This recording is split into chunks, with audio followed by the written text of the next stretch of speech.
علیکم ورحمۃ اللہ وبرکاتہ۔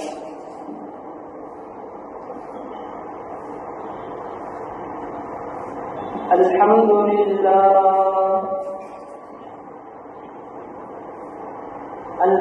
للہ نحمده ونستعینه ونستغفره ونؤمن به ونتوکل علیہ ونعوذ باللہ من شرور انفسنا ومن سیئات اعمالنا، من يهده الله فلا مضل له ومن يضلله فلا هادي له، ونشهد أن لا إله إلا الله وحده لا شريك له،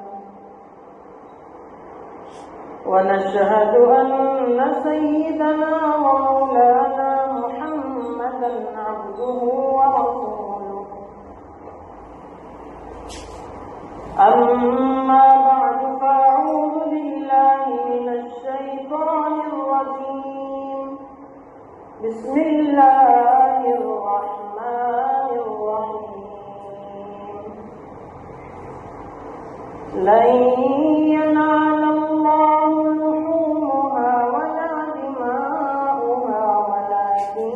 يناله التقوى منكم، وقال تعالى في مقام آخر، قل إن صلاتي ونسكي ومحياي ومماتي لله رب العالمين، صدق الله العظيم، قال النبي صلى الله تعالى عليه وسلم، ما من عمل العمل الصالح أحب إلى الله يوم النحر من حراق الدرب، وإنه ليأتي بقرونها وأظفارها وأشعارها، وإن الدم ليقع بمكان من الله قبل أن يقع في الأرض، فطيبوا بها نفسا، أو كما قال عليه الصلاة والسلام، اللهم صل على سيدنا شفيعنا حبيبنا نبينا مولانا محمد وبارك وسلم۔ میرا محترم عزیز دوستو اور میرے ایمانی غیرت مند بھائیوں، بزرگوں اور عزیز ساتھیوں،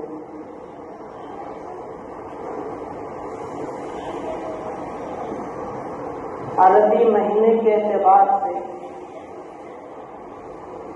جس مہینے سے میں اور آپ گزر رہے ہیں وہ ذی القعدہ کا مہینہ، آج ذی القعدہ کی 20 تاریخ ہے،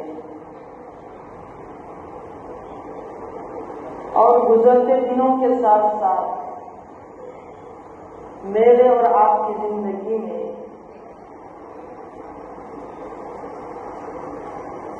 اللہ کی طرف سے ایک دن آنے والا ہے، ایک خوشی کا موقع آنے والا ہے جسے عید الاضحیٰ کہتے ہیں، اور اس عید الاضحیٰ سے پہلے مسلمانوں کے لیے کچھ تیاریاں کرنے کی ہوتی ہیں، کیونکہ عید الاضحیٰ کوئی معمولی اور چھوٹا دن نہیں ہے، بلکہ عید الاضحیٰ سے متعلق بہت سارے احکامات ہیں، بہت سارے مستحبات ہیں، اگر صاف کہوں تو عید الاضحیٰ سے پہلے کچھ تیاریاں کرنے کی ہوتی ہیں کہ جس میں بندگان مومن اپنی حیثیت، اپنی طاقت، اپنی استطاعت کے بقدر اللہ کے نام پر جانور خریدتا ہے جس کا حکم اللہ نے دیا ہے، اور اس جانور کو اچھی طریقے سے پالتا ہے، پوستا ہے، اس کی دیکھ بھال کرتا ہے، اس کے اچھے اور برے کا اچھی طریقے سے خیال اور لحاظ رکھتا ہے، یعنی بندگان مومن اس جانور کے ساتھ ایسا مانوس ہو جاتا ہے، ایسی محبت اس کے دل کے اندر اپنی ڈال دیتا ہے، اسے اچھی طریقے سے کھلاتا ہے، پلاتا ہے، بیمار ہوتا ہے تو صحت کا خیال کرتا ہے، وقتاً فوقتاً اسے خیر خیریت دریافت بھی کرتا ہے، یعنی قربان کرنے والے اور قربان ہونے والے دونوں کے دل مل جاتے ہیں۔ تو پھر عید الاضحیٰ کے بعد اللہ کی طرف سے اعلان ہوتا ہے لَن يَنَالَ اللَّهَ لُحُومُهَا وَلَا دِمَاؤُهَا وَلَٰكِن يَنَالُهُ التَّقْوَىٰ مِنكُمْ، اے بندگان مومن، جنہوں نے ہمارے نام پر، ہمارے حکم پر، ہماری رضا حاصل کرنے کے لیے، ہماری خوشنودی حاصل کرنے کے لیے ہزاروں اور بلکہ سینکڑوں پیغمبروں کی سنت پر، حتیٰ کہ رسول اللہ صلی اللہ علیہ وسلم کے جد امجد حضرت ابراہیم خلیل اللہ علیہ السلام کے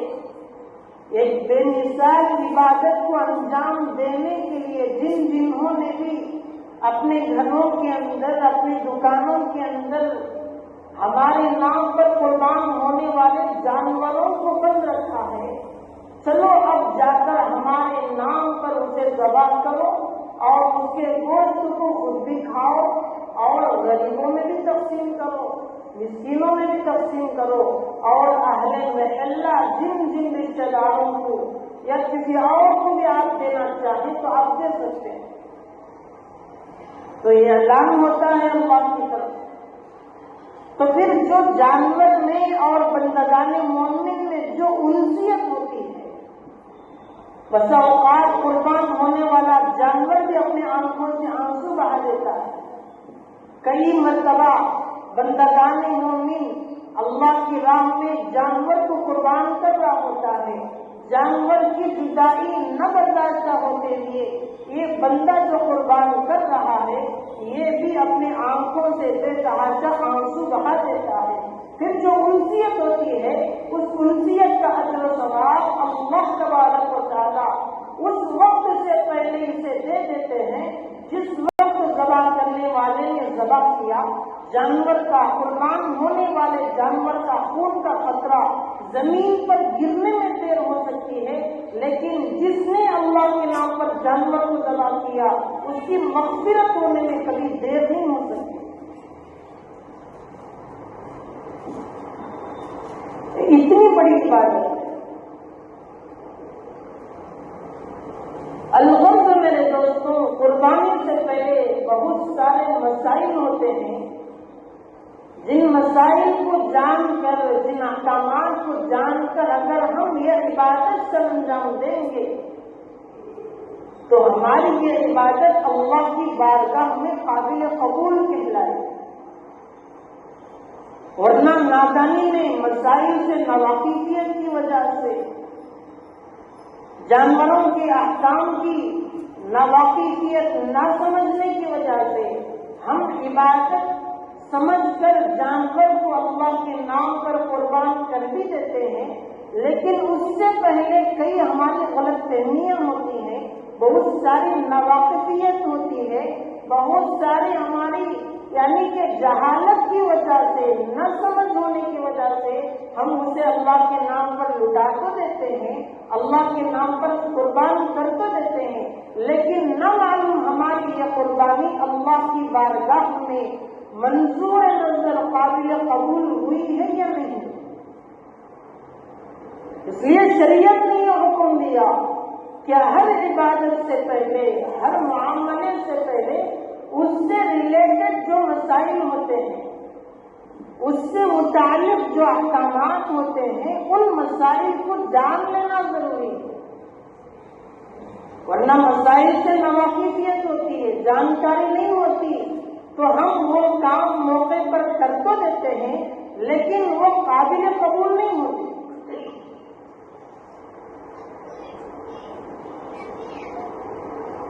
اسلام اور شریعت کی نگاہ میں مسائل کی بڑی اہمیت ہے، صرف قربانی کے نہیں، صرف عید الاضحیٰ کے نہیں، ہر مسئلے پر، ہر عبادت سے پہلے کچھ مسائل سمجھنے کے ہوتے ہیں، ہر معاملے سے پہلے ضروری باتیں ہیں جن پر غور و فکر کرنا ہوتا ہے، ورنہ مسائل سے ناواقفیت ہوتی ہے، وہ وقت گزر جاتا ہے، موقع ٹل جاتا ہے، بعد میں افسوس ہوتا ہے۔ اس لیے شریعت نے یہ حکم دیا کہ مسائل کو جان لیں۔ مسائل کی اہمیت زندگی میں تحقیق، بہتری اور صحیح رہنمائی کے حصول کے لیے بنیادی چیز ہے۔ خاص طور پر موقع پر پیش آنے والے وقتاً فوقتاً درپیش مسائل، شرعی و علمی مسائل کا صحیح مطالعہ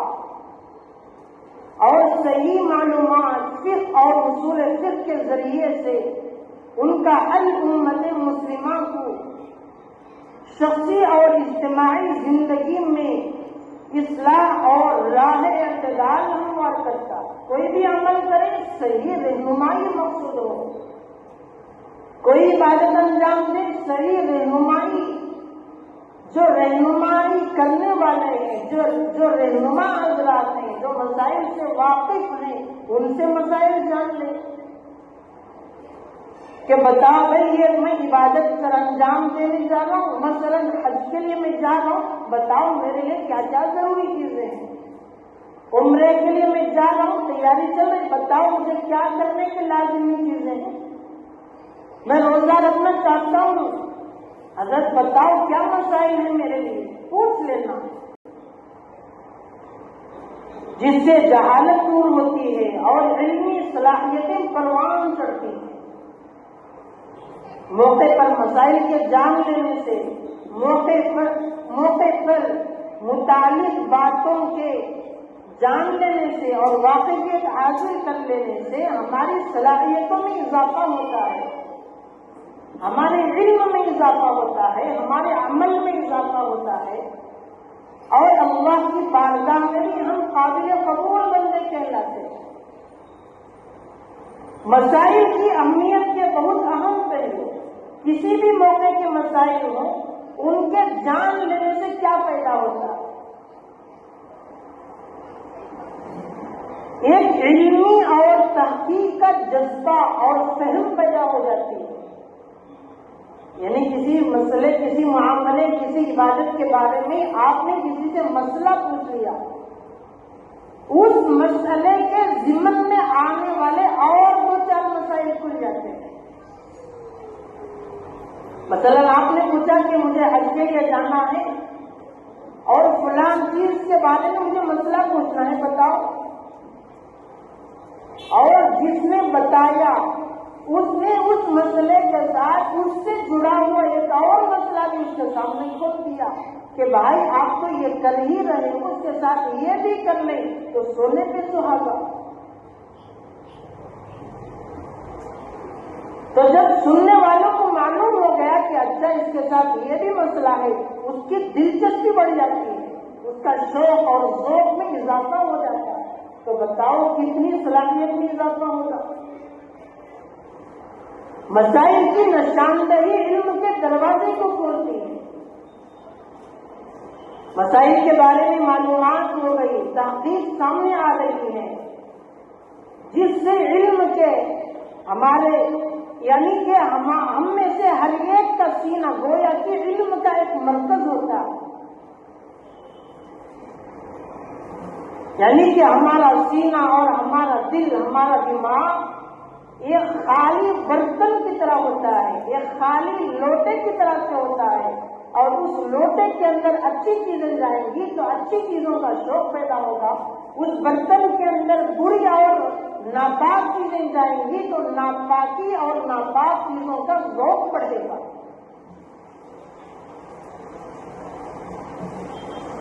اور مسائل کی تحقیق سے، معلومات سے تجربے میں اضافہ ہوتا ہے کہ تجربہ انسان کا بڑھتا ہے۔ تو میرے دوستوں، قربانی کے دن آنے والے ہیں، قربانی کے ایام آنے والے ہیں۔ قربانی کے ایام سے پہلے کرنے والے بہت سارے کام ہیں۔ ایک تو قربانی تو دینا ہے، اس سے متعلق کچھ مسائل ہیں،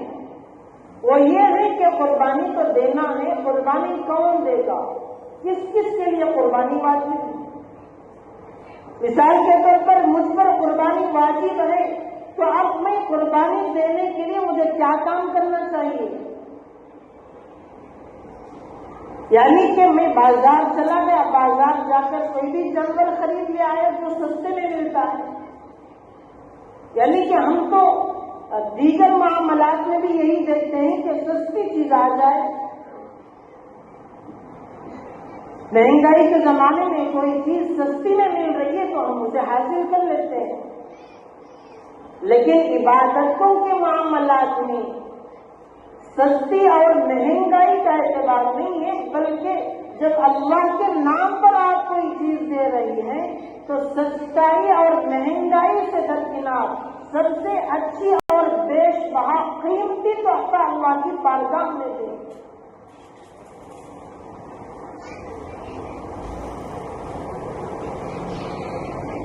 تو میرے دوستوں، آپ جن مسائل پر ہمیں غور و فکر کرنا ہے وہ قربانی کے وجوب کے مسائل، کہ قربانی کس پر واجب ہے اور کس پر واجب نہیں۔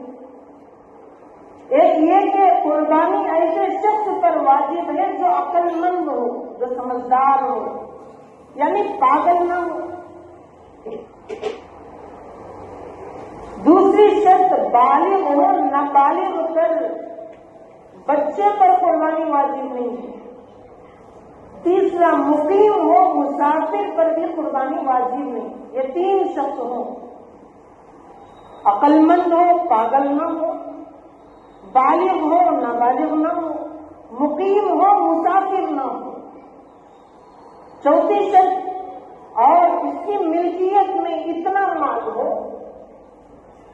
کہ 52.5 تولہ چاندی یا اتنی مقدار میں کیش ہو، یا کوئی اور چیز ہو، یا سامان تجارت ہو، یا کچھ کیش ہے یا کوئی تجارت کا سامان ہے، کچھ کیش پڑا ہے، کچھ چاندی ہے، کچھ چاندی ہے، کچھ کیش ہے، تھوڑا سا سونا ہے، یعنی کل ملا کر ہماری مالیت قربانی کے واجب ہونے کے لیے اتنی ہو کہ جتنے 52.5 تولے چاندی ہو، اتنی قیمت کا مال ہو، اور ضرورت اصلیہ سے فارغ ہو، اور زیورات کی شکل میں ہو یا مال تجارت پر ہو، اور اتنے مال پر سال گزرنا بھی ضروری نہیں۔ زکات میں سال گزرنا واجب ہے، قربانی میں سال گزرنا واجب ہے۔ جب ہمارے پاس اتنا مال آ گیا،